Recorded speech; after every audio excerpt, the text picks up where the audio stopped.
All right, welcome back. Lesson 3, borrowing against your assets. So borrowing in DeFi is not like getting a loan from a bank. You don't need permission. There is no credit checks, no paperwork, nothing like that. You simply deposit collateral, some assets like I showed you before on lesson 2, and the protocol lets you borrow stablecoins or other assets instantly based on your deposited amount. If used properly, borrowing is your secret weapon in DeFi. The majority of people have no idea this exists.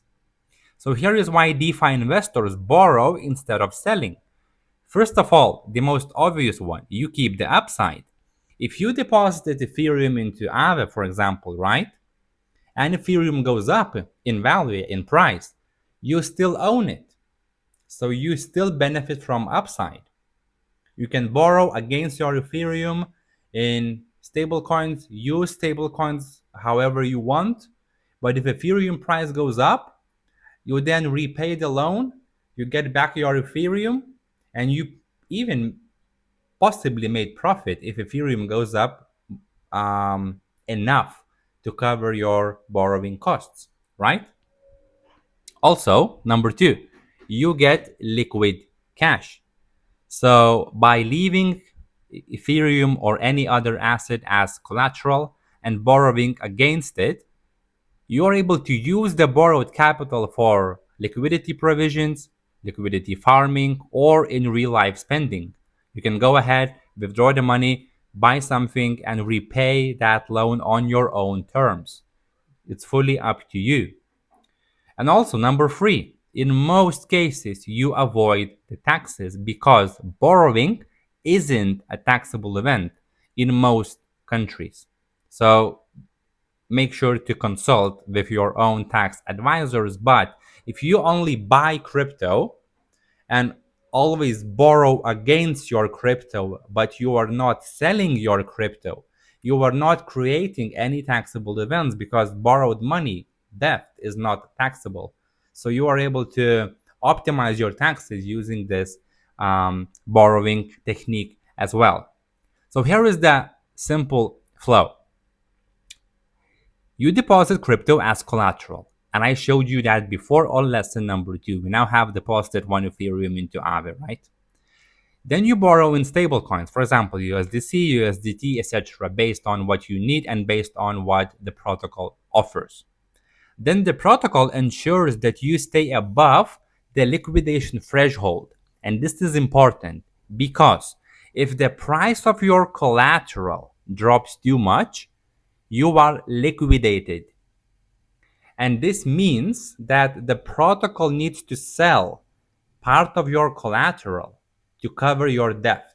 So you always have to monitor the situation in the markets so you know if your borrowing position, if your debt is in a good health, so to speak.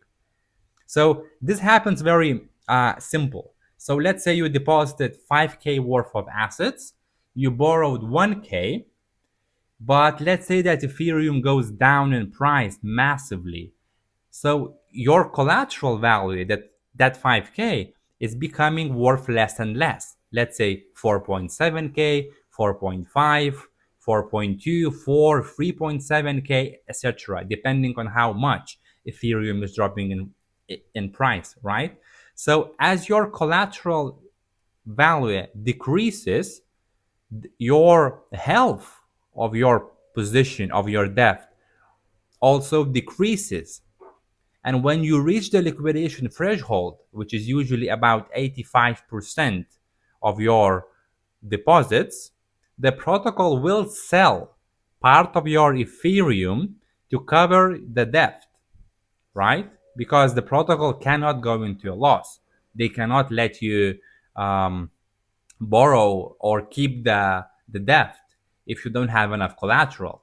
So this is how the protocol protects itself and the lenders. And it all happens automatically. So if you are not monitoring the situation, and for example, Ethereum dropped massively, and you log in back to Aave and you see that you don't have your borrowing position anymore, and you have less Ethereum, This is because you get liquidated. So key concepts to understand in terms of dictionary: LTV, which is loan to value ratio, is a percentage that you can borrow against your collateral, and it's usually about 75 to 80%, sometimes 65, based on the asset itself. Then the health factor is your health of your position. So if you have one as your health factor, is pretty risky, you are pretty close to liquidation. If you have two, you are totally safe, and anything in between is also less risky, or less safe, more safe. And then liquidation event is simply if your LTV percentage, your loan to value ratio, goes too high, your assets get sold to cover your debt. Simple as that. So you have to borrow smart. You don't want to borrow the maximum amount the protocol gives you, because then even the slightest drop in your collateral value may actually leave you liquidated. So you want to borrow at about 30 to 40% LTV, not the maximum. So even if you deposited, for example, 50,000 worth of assets into the protocol, and you were able to borrow, let's say, up to 35K, you don't want to borrow the maximum. You want to borrow 15 to 20K just to keep yourself safe and your position safe as well. Of course, sometimes borrowing the maximum might be beneficial if you don't care getting liquidated, because you're going to use the money anyway. But in most cases, if you want to use the borrowing provision smart, you don't want to borrow the maximum amount. You want to borrow 30 to 40% to keep yourself safe, not to get liquidated. And also, you want to use the debt in stable coins. That's the best recommendation I can give, because it's easier to manage and it's predictable. If you, for example, deposit Ethereum and borrow in Bitcoin, for example, then both Ethereum is volatile and Bitcoin is also a volatile asset. So the debt amount can also vary. And if you deposit in Bitcoin, Bitcoin goes up in price, you now own more expensive Bitcoin.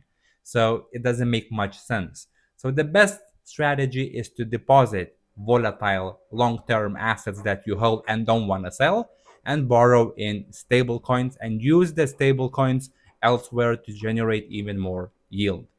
So now I showed you the theory, the basics. Now let's go back to Aave and let's borrow some capital. Let's repay the loan and let's see how it all works in action. Okay, welcome back. So we're now in a base market, the same as we were, and now we have one Ethereum deposited into Aave. Now, if you go to your borrows section, as you can see, you are able to see what kind of assets you are able to borrow and how much of them. And in this case, it's all the same. So in stable coins, I am able to borrow up to 2.7K, right? 2.7K based off my 3.46K deposit. So the borrowing cost for me at this moment will be about 7%. And this is because the utilization rate of the USDC pool, as you remember on the last video, is pretty high in this case. So if utilization rate becomes lower and more free USDC is available to borrow, then both supply API will drop and borrowing will become cheaper. But in this case, if you would borrow some USDC and keep it for a year, at the current rate, you would pay 7% per year in borrowing interests. But I myself personally don't usually care about this number too much, because the yield you're able to generate using that stablecoin elsewhere is so much more. You're able to generate about 7% monthly. So I'm not even gonna worry about paying high borrowing cost or something. No problems here. So let's borrow some USDC. So what you want to do is click on borrow and you want to enter the amount. So now the health factor is unlimited because I don't have any borrowing position. So if I borrow $500, as you can see, my health factor is 5.7, which is way in the green, because the risk becomes real when you are very close to 1. So as long as you are way above 1 into 2s, 3s, then you are totally safe. If I would borrow, let's say 1,000, in this case, my position health is 2.87, which is still okay. As you can see, it's in yellowish, not green anymore. It's still okay, but it's a bit more risky. And if I would borrow, let's say 2.5k, as you can see, my health factor is 1.1, which is very close to me getting liquidated. So if Ethereum drops just a bit, I will get liquidated, and the protocol will have to sell my Ethereum to cover this 2.5k debt. I don't want to do that. And Aave as well, as you can see, they don't recommend that at all. So of course we're not gonna do that because it's too risky. So let's borrow 500 USDC. Click on borrow USDC and it will ask to confirm the transaction. And as you can see on the transaction, I am now getting plus 500 USDC. Click confirm and then just borrowed 500 USDC, as you can see. That's it. Now my health factor is 5.74. I'm safe. I am now deposited my still 1 Ethereum and I borrowed 500 USDC. And I am able to use this capital, this USDC, anywhere. So now that 500 USDC is in my wallet and I can go and do whatever I want with it. I can send it to my bank. I can deposit to other chains, to Solana, for example. I can buy more Ethereum if I want to. I can buy anything. It's totally up to you. The only thing you have to know that if Ethereum drops in value, you have to monitor your position. And in order not to get liquidated at any time, if you monitor this position, you can always do two things. You can either repay part of your loan, which will make your health factor go up because you now own less debt, or you can add more assets to the protocol, more Ethereum or Bitcoin or something, because all of them are being taken into consideration when calculating your borrowing power. So let's say your health factor becomes 1.7, but you don't want to repay the loan, but you still have some Bitcoin left in your wallet. You can simply go ahead, deposit that Bitcoin into the Aave. Make sure it's on Base, of course. It's a Coinbase wrapped Bitcoin or some Ethereum, doesn't matter. Deposit more assets to the protocol, so you will have more deposits, which will make your position health better because you have more collateral. Simple as that. So now let's say that you did something you had to do with your USDC and now you want to repay the loan. Very simple. You go back to Aave, you click on repay, and now you are able to repay in two ways. You can repay using your wallet balance. So if you have any USDC in your wallet that you borrowed, you are able to repay it using your wallet balance. So you can repay anything. You can repay just $5 if you want to. You can repay 423 if you want to, or you can repay the full 500, right? Like that, and then you will have no more debt. Or you can repay your loan using your collateral. So for example, and this is a very cool way, let's assume that you deposited this Ethereum today,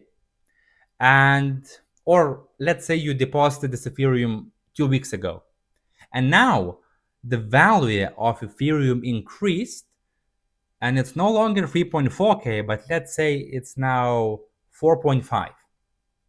So now you have 4.5k worth of Ethereum in Aave, and you don't want to repay the loan in stable coins because maybe you don't have them anymore, maybe you spend them, but the value of your collateral increased. So what you're able to do is choose collateral, and you can repay your collateral with, you can repay your debt with your collateral. So the protocol, the Aave, will sell part of this Ethereum that you just deposited to cover the debt. So if you are paying the debt from collateral from the upside, it's basically risk-free and money-free, right? You borrowed stable coins, you spend them, the money, the collateral that you left increased in price, in value, and now you repaid your loan using the profit that you generated by simply holding Ethereum. Amazing, right? In this case, let's repay using the wallet balance. So I want to repay everything. So I will click on max, click on repay USDC, confirm the transaction, just like that. That's it. I just repaid my transaction, and now as you can see, my Ethereum is back. I mean, it always was here. I just wasn't able to withdraw the full one Ethereum because part of it was left as collateral. But now I don't have any borrowing positions, so I am able to withdraw all of my Ethereum back to my wallet. So let's do that as well, just to show you that you are in a full control in this case. You click on withdraw, click on max. Always keep this on, unwrap Ethereum. So you deposited Ethereum and you withdraw Ethereum as well. Click on withdraw Ethereum. Once again, confirm that the transaction, click on sign, confirm, and now you withdrew your Ethereum as well. So you don't have any supplies and you don't have any borrowing positions. That's it. So that's how lending and borrowing works on DeFi. And of course, there are many different lending and borrowing protocols available on DeFi on multiple chains. As you may notice, Aave supports Ethereum and Ethereum layer 2s. But for example, you cannot supply Solana or Sui, for example, as collateral on Aave because it's a completely different blockchain. That's why we have other lending and borrowing protocols on different chains that basically do the same thing as Aave, just on that blockchain. So for Solana, Sui, etc., we're gonna go deeper into the actual protocols. I will show you one by one which chain, which lending and borrowing protocol I use and how to use them, so you have a full clear picture of what and how it works. But now you should fully understand how lending and borrowing works in DeFi in general. And I used Aave as the biggest lending provision protocol on DeFi as an example, and I used Base Chain as an example. But the same can happen across all the chains that Aave supports, or Solana, Sui, Chain, anything you can think of. Yeah, the same thing applies, for example, to Arbitrum. You can supply on Arbitrum, borrow on Arbitrum, repay, withdraw. The same thing applies across all of the chains. So thank you for watching this one. Hopefully it's been beneficial. And now let's move on to the next lesson.